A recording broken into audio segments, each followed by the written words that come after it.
अस्सलाम वालेकुम एवरीवन। जनाब खुश रहो। ज़िंदगी के जितने गम हैं खुशियों में तब्दील कर दो। हसद मत करो, ठीक है। हसद इंसान की ज़िंदगी में बहुत ज़िंदगी मुश्किल बना देती है। तो मेरा तो आपसे रिक्वेस्ट है कि बस मेहनत सिर्फ करो, मेहनत करो, आगे जाओ, कोशिश करो, लेकिन हसद ना करो तो खुश रहोगे, ठीक है। आप लोगों के लिए फिर से एक नया टॉपिक लाया हो। वो है जो आप लोग पढ़ चुके हैं, डिस्कवरी ऑफ इलेक्ट्रॉन या कैथोड रेस के बारे में आप लोग पढ़ चुके थे। तो उनके प्रॉपर्टीज क्या है, मैंने कहा था ना हम प्रॉपर्टीज करेंगे, ठीक है जी। आपने प्रॉपर्टीज पढ़ने हैं, पढ़ना तो है, बोलना तो नहीं है। जब कहते हो कि ज्यादा से ज्यादा पढ़ो तो मैंने ज्यादा से ज्यादा वीडियोस भी अपलोड करने होंगे, ठीक है। तो ज्यादा से ज्यादा पढ़ो जनाब। Properties of cathode rays. William crooks ने जो डिस्टॉर्टिव एक्सपेरिमेंट किया था उनसे कैथोड रेस, हमने उनको गोल्डस्टाइन ने कैथोड रेस का नाम दिया। उनके प्रॉपर्टीज क्या है, उन कैथोड रेस के प्रॉपर्टीज क्या है, तो सबसे पहले प्रॉपर्टी मैं लिख देता हूं, मैंने लिखा है, आपको बता देता हूं और वो एक्सप्लेन कर देता हूं कि कैथोड रेस और negatively charge particles, cathode rays और नेगेटिवली चार्ज्ड पार्टिकल कैसे। वो तो आप लोगों को पहले मालूम हो चुका है कि मैंने कहा था ना कि जब कोई चीज पॉजिटिव के पीछे भागता है ना तो नेगेटिव है, और जब कोई चीज नेगेटिव के पीछे भागते हैं तो पॉजिटिव है ना। दुनिया इंसानों के भी इस तरह है ना, नेगेटिव पॉजिटिव के साथ, पॉजिटिव नेगेटिव के साथ इंटरेक्शन करके और ये दुनिया चल रहा है, ठीक है। पॉजिटिव के पीछे नहीं जाता है और नहीं नेगेटिव के पीछे जाता है, ठीक है। समझने की कोशिश करो, ठीक है जनाब। क्या है कैथोड रेज और नेगेटिवली चार्ज पार्टिकल, कैसे नेगेटिवली चार्ज पार्टिकल है। ये था जैकपेरिन एंड जे थॉमसन, ठीक है। इन 1885 एंड 1886 सक्सेसफुली इस तरह उन्होंने किया था। आप लोग यूटेगेनिस को याद करो और कुछ ज्यादा नहीं है, ठीक है। तो क्या किया उन्होंने जब ये ऑपरेशन स्टार्ट किया, जो फॉर एग्जांपल ये हमारे पास कैथोड है और ये एनोड है, यहाँ से रेज निकल रहे थे, तो उन्होंने इसको इलेक्ट्रिक फील्ड में रखा। इस ट्यूब को उन्होंने किस चीज में रखा, इलेक्ट्रिक फील्ड में रखा। इलेक्ट्रिक फील्ड के दो एंड्स होते हैं, नेगेटिव और पॉजिटिव होते हैं। तो ये रेज किधर बेंड हो रहे थे, ये बेंड हो रहे थे पॉजिटिव प्लेट की जाने, ये बेंड हो रहे थे किस प्लेट की जाने, पॉजिटिव। तो इसका मतलब ये है, ये पहला प्रॉपर्टी है कि ये नेगेटिवली चार्ज पार्टिकल किसने किया था, जैकपेरिन एंड जे थॉमसन। जनाब कब किया था, 1885 एंड 1887, ठीक है। जे थॉमसन ने 1887 में इसको एक्सपेरिमेंट किया था और जैकपेरिन ने 1885 में किया था, ठीक है। दोनों ने साबित किया है कि ये नेगेटिवली चार्ज पार्टिकल है। फर्स्ट प्रॉपर्टी आप लोगों ने पढ़ा कि cathode rays negatively charge particle होते हैं। सेकंड, कैथोड रेज और ट्रैवल इन स्ट्रेट लाइन। जनाब ये कौन था, ये हिटर था। हिटर ने 1869 में, ये बहुत पहले वाली बात है, पहले उन्होंने किया था। हिटर ने क्या साबित किया था कि ये जो कैथोड रेज है ना, ये जो हमारे रेज है ये स्ट्रेट लाइनों में चलते हैं, स्ट्रेट लाइनों में चलते हैं। स्ट्रेट लाइन का मतलब क्या होता है आप समझने की कोशिश करें। उन्होंने क्या किया था, उन्होंने इसी तरह ये ट्यूब लिया था, वही ऑपरेशन किया था जो क्रूक्स ने किया था। फॉर एग्जांपल ये हमारे पास कैथोड है और ये हमारे पास ये हमारा एनोड है। तो क्या हो रहा था, उन्होंने यहाँ पर कोई ओपेक ऑब्जेक्ट रखा। ओपेक ऑब्जेक्ट का मतलब होता है वो ऑब्जेक्ट जिससे रोशनी नहीं गुजर सकती है, जिसे आप उर्दू में गैर शफाफ कहते हैं, गैर शफाफ बॉडी, जिससे रोशनी नहीं गुजर सकती है जनाब। तो उन्होंने क्या किया, उन्होंने यहाँ पर एक ओपेक ऑब्जेक्ट रखा और फिर ये ऑपरेशन स्टार्ट किया। वो वैक्यूम, इतना उन्होंने वैक्यूम पंप लगाया और प्रेशर कम किया, कितना किया 0.01 टा तक ले आया, 5000 से 10,000 तक करंट पास किया। तो तुमने देखा कि रेस तो कैथोड से निकल रहे हैं, एनोड की तरफ चल रही है, एक्चुअली कैथोड से तो नहीं निकल रहे थे, लेकिन मैं बता देता हूं जब निकल रहे थे तो इस एनोड पर यहाँ पर शेडो बन रहा था, कुछ साया सा बन रहा था। उसने सोचा अगर ये रेस तिरछे रास्तों पर चलते तो कभी यहाँ पर शेडो नहीं बन सकता, लेकिन क्या बात है कि ये तो शेडो बनता है। इसका मतलब ये है कि ये जो रेस है ये हमारे पास किस तरह चलते हैं, ये स्ट्रेट लाइंस में चलते हैं। किस तरह चलते हैं? स्ट्रेट लाइंस में चलते हैं। फॉर एग्जांपल यहाँ से आया तो यहाँ पर कोई शेडो नहीं, यहाँ सीधा आया तो नहीं, लेकिन यहाँ पर जब आए तो यहाँ से तो नहीं गुजर सकते क्योंकि ऑब्जेक्ट को इफेक्ट का, तो यहाँ पर शेडो बना। जैसे कि लाइट भी स्ट्रेट लाइन में चलते हैं, आपके शेडो जब बनते हैं इसका मतलब ये कि लाइट स्ट्रेट लाइन में चलते हैं। दो प्रॉपर्टीज मैंने पढ़ाई, क्या है? पहला property negatively charge particle, second property क्या है? These rays are travel in straight line. याद रखना है 1 by 1। Third, cathode rays are actually a bunch of moving particle. ये देखो, actually a bunch of moving particle. कैसे जरा अब देखिए, मैं तुम्हें बता देता हूं, ये हमारे पास उन्होंने क्या किया था, ये फॉर एग्जांपल ये हमारे पास कैथोड है और ये एनोड है। उन्होंने यहां पर एक small pedal wheel, pin wheel भी आप कह सकते हैं, ये रखा, और जब उन्होंने ये ऑपरेशन स्टार्ट किया तो ये पिन व्हील घूमने लगा। इसका मतलब ये है कि ये जो रेज आ रहे हैं ये पार्टिकल इन नेचर है। मस्ट बी रिमेंबर, ये वेव्स प्रॉपर्टी भी रखते हैं और ये पार्टिकल प्रॉपर्टीज भी रखते हैं। ये डुअल नेचर वाली चीज है। इलेक्ट्रॉन जो है इनके डुअल प्रॉपर्टी है, ये पार्टिकल नेचर, वेव नेचर। इसको डे ब्रॉगली इक्वेशन से फिर हम साबित भी करते हैं, लेकिन वो अलग टॉपिक है, छोड़ो। आपने यहाँ पर देखना है कि ये जो घूमता रहता है ये कौन घुमाता है? यार कोई मटेरियल ऑब्जेक्ट, फॉर एग्जांपल मैं पानी को इस तरह करो तो ये नहीं घूमता है, लेकिन अगर मैं इसे टच करूं तो ये घूमना शुरू कर देगा। क्यों? क्योंकि मैं मटेरियल हो, मेरा बॉडी जो है मटेरियल है, इसलिए मटेरियल चीज इसके साथ टच होके उन्होंने घुमाना शुरू कर दिया। तो इसका क्या मतलब है? इसका ये मतलब है कि ये स्मूथ पार्टिकल इन नेचर है। तो 3 प्रॉपर्टीज आपने पढ़ी। थर्ड प्रॉपर्टी क्या है कि ये रेस जो है हमारे पास ये क्या है? ये मटेरियल नेचर वाली है। ये कौन वाली है? Particle in nature. This rays particle nature रखता है, ये मटेरियल नेचर रखता है जनाब। क्या है पहला प्रॉपर्टीज? कैथोड रेज और negatively charge particle, cathode rays और travel in straight line, cathode rays और क्या है? Cathode rays particle in nature है। ओके जनाब, नेक्स्ट क्या है? कैथोड रेज जब सर्टेन काइनेटिक एनर्जी। जनाब एक और बात समझा देता हूं कि कैथोड रेज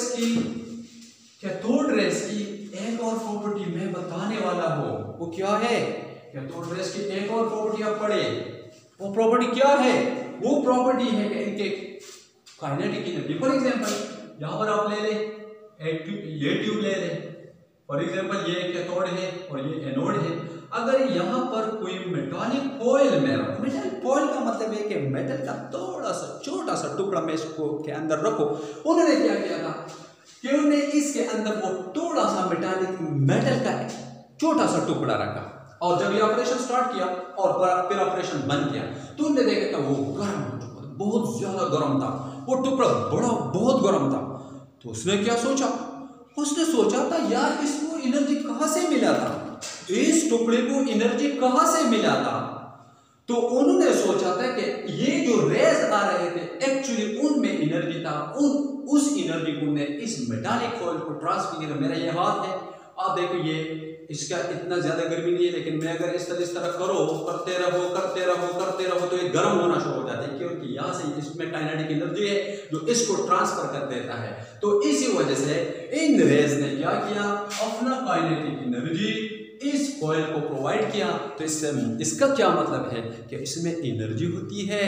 पहला पॉइंट, कैथोड रेज और negatively charged particle, cathode rays are travel in straight line, cathode rays are actually a bunch of moving particle, cathode rays have certain kinetic energy. Cathode rays number 5 क्या है? Produce X-rays। जनाब पढ़ेंगे आगे x race की बहुत बड़ी बात है, यहाँ तो इतना एक्सप्लेन नहीं हो सकता है। याद रखो ये एनोड है। अगर कोई मेटल में ले लो, फॉर एग्जाम्पल मैं कोबाल्ट 60 ले लो, ठीक है, जब ये ऑपरेशन स्टार्ट होता है कैथोड यहाँ से आना शुरू हो जाते हैं, एक्चुअली तो कैथोड से नहीं आ रहे थे लेकिन कैथोड रेज है, ओके, इसको जब इस पर जब पड़ता है तो इससे रेज निकलते हैं और उनको हम एक्स रेस कहते हैं।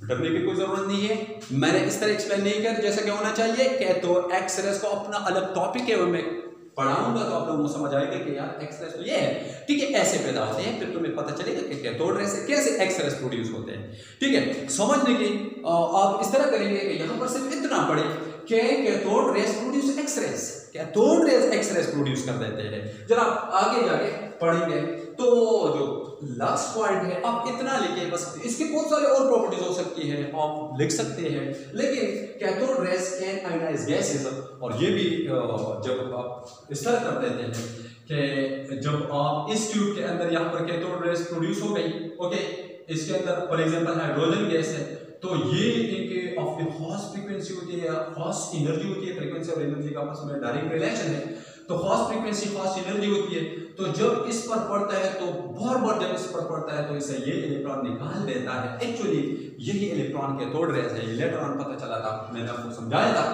तो जनाब ये कुछ प्रॉपर्टीज थे।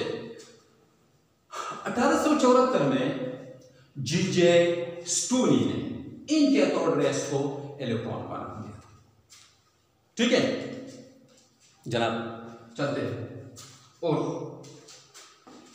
और पढ़ाते हैं, आसान है मुश्किल भी है। याद रखो इलेक्ट्रॉन का चार्ज कितना होता है, इलेक्ट्रॉन पर नेगेटिव चार्ज होते हैं, लेकिन उस चार्ज का कीमत क्या है, 1.6422 10 to the -19 कूलम है भाई।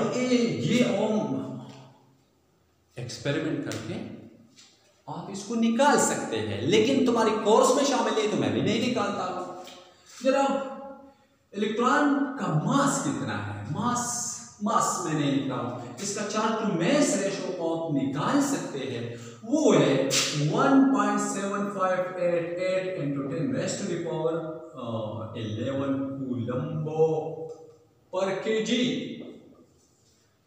बताओ इलेक्ट्रॉन का चार्ज कितना है, 1.6222 × 10⁻19 कूलम, और इलेक्ट्रॉन का चार्ज टू मास रेशो क्या है, चार्ज टू मास रेशो यानी इसका मास कितना है और इसका चार्ज कितना है, इन दोनों के दरमियान रिलेशन क्या है। फर्स्ट ईयर के न्यू फ्रेश कोर्स में आप लोगों को मिलेगा मास of electron.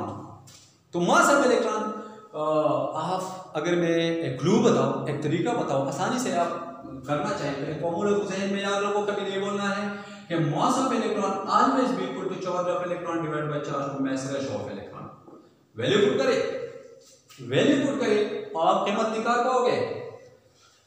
Charge of mass ratio भी हम कर सकते हैं, चार्ज ऑफ इलेक्ट्रॉन भी कर सकते हैं, ये मेलेटन ने किया था, ऑयल ड्रॉप एक्सपेरिमेंट उन्होंने किया था, इलेक्ट्रॉन का चार्ज निकाला था, ये जे थॉमसन ने निकाला था, charge to mass ratio J Thomson ने निकाला था, उन्होंने एक सर्कल बनाया था, उसमें उन्होंने कैलकुलेशन करके charge to mass ratio of electron निकाला था। बहुत आसान है, अगर इस तरह था ना तो मैं करूंगा भी, लेकिन कोर्स में शामिल तो अभी नहीं है, तो इसलिए मैं नहीं कर लेता हूं। मास ऑफ इलेक्ट्रॉन अभी अपने निकालना है, तो आपने क्या करना है, आप इस इक्वेशन को इस तरह का रीअरेंज करो तो आप निकाल सकते हैं, लेकिन आसान बात यह है कि आप क्या लिखो, मास ऑफ इलेक्ट्रॉन जब आप निकालना चाहे तो मास लिखो, charge of electron divide by charge to mass ratio of electron. तो चार्ज ऑफ इलेक्ट्रॉन कितना है, 1.6422 × 10⁻19 और divide by mass of electron 1.7588 × 10⁻11। जनाब क्या होगा मास में, अब क्या होगा मास के साथ, जब ये देखो ये बेस है हमारा, बेस जब एक जैसे हो तो पावर जमा होते हैं, तो 1.6422 डिवाइड बाय 1.7588 × 10⁻19, और जब ये ऊपर चलता है, ऊपर हम इसको लिख देते हैं तो इसका क्या हो जाता है, इसका माइनस हो जाता है, ये 11 प्लस की बजाय हम माइनस में लिख देते हैं, तो क्या हो जाता है मास आप कैसे लिखेंगे, 1.6422 डिवाइड बाय 1.7588 × 10⁻30। इसका आंसर आएगा, मास आएगा 0.911 into 10 raised to the power -30 किया, -30 किया केजी। कैसे बता देता हूं, लेकिन जरा पहले इसको और ले आओ। तो इस पॉइंट को जब उस तरफ पर ले जाते हैं तो 9.11 और ये एक आप बढ़ाएंगे तो ये -31 केजी बनेगा। ये है इलेक्ट्रॉन का मास, ये है इलेक्ट्रॉन का मास। जरा आपने अभी एक बात ज़हन में रखो, मैं मजीद बता देता हूं, ये करूंगा और देखें कैसे होता है। मास क्या आया 9.11 into 10⁻³ केजी, और अगर आप ग्राम में लिखना चाहते हैं तो 9.11 into 10⁻28 ग्राम आएगा। कैसे आएगा? क्योंकि ये -31 था, 1 किलोग्राम में 10⁻³ कितने ग्राम होते हैं? 10⁻³ ग्राम होते हैं। तो मैं इसको ग्राम में ले आता हूं तो 10⁻³ जब आप मास ऑफ इलेक्ट्रॉन लिख देते हैं तो 31 और into 10⁻³ तो इससे क्या होगा? ये पावर अभी बेस साइड से तो पावर जमा होगा, लेकिन ये प्लस है, ये माइनस है, तो मास आएगा 9.11 into 10⁻28 ग्राम आएगा। ठीक है, और अगर मिलीग्राम में ले आते हैं तो 9.11 into 10⁻25 आएगा। इस तरह होगा। जनाब ये बात है, आसान है, बहुत ईजी है, मुश्किल नहीं है। आपने थोड़ा सा कैलकुलेशंस करने हैं और कुछ नहीं करने हैं। जनाब आप देखें, हमारे पास मैं एक चीज लिख देता हूं। आप लोगों ने सोचा था कि सर आपने इसका यूनिट केजी में क्यों लिखा? तो मैंने लिखा चार्ज का यूनिट क्या था? कूलम है। ठीक है, और नीचे आपको क्या मिलता है? Charge of electron divide by charge to mass ratio of electron. आपने पढ़ा है, कैसे आपने पढ़ा है? 1:2। आप इसको ऐसे भी लिखो 1/2, और अगर आप लिखे 1:2 double ratio 1:, for example of लिखे 2, तो इसका क्या आंसर आपने क्या करना है? इसका ये एक्सट्रीम थे और ये इनके मीन थे। आप लोगों ने मैथमेटिक्स में पढ़ा है। तो इनके बटन जब हम इसके बटा बना लेते हैं तो इस ऐसे लिखते हैं, इनको आप कैसे लिखेंगे? बटा 1 तो आप ऐसे लिखेंगे। तो देखो रिलेशन इस और इसका है, तो ये दोनों आपस में डायरेक्टली चले जाते हैं, 1 × 2 हो जाते हैं, और ये बगैर साइन के 2 × 1 हो जाते हैं। तो ऐसे इस इक्वेशन में देखो, अगर मैं यहाँ पर 1 लगाऊं तो देखो इन दोनों के दरमियान रिलेशन है और इन दोनों के दरमियान रिलेशन है। अब क्या होगा? अब देखो जब ये E into M हो जाएगा और ये 1 into E हो जाएगा। अब E का कूलम है, इसका भी कूलम है, ये चला जाएगा, 1 की कोई कीमत नहीं है, M रहेगा।